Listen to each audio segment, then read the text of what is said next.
কাঁঠালও হয়েছে। কোথায় চলে যাচ্ছে কাকা?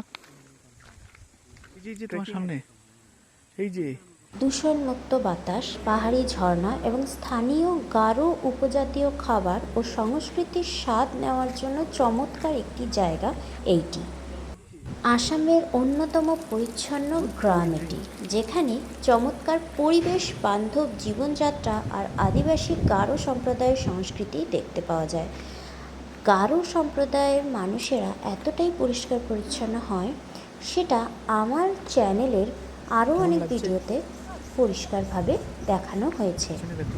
ঈশান গ্রামে স্থানীয়ভাবে একটি বিলিসা ভিউ পয়েন্ট নামেও পরিচিত। পাহাড়ের চূড়া থেকে প্রাকৃতিকভাবে হলো নাকি?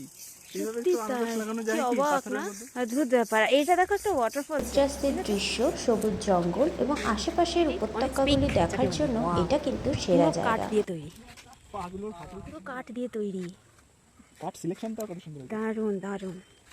এছাড়াও এখানে বসার জায়গা, দোলনা বা বেঞ্চ যা আছে সমস্তটাই কিন্তু পরিবেশ বান্ধব।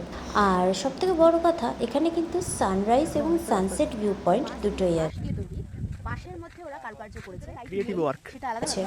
পাহাড়ের একেবারে চূড়ায় অবস্থিত এই স্পটটি সূর্যোদয়ের দৃশ্য উপভোগ করার জন্য ভীষণভাবে সুন্দর। প্রাকৃতিকভাবে এখানের এই জঙ্গলি গাছগুলো দেখো কত সুন্দর।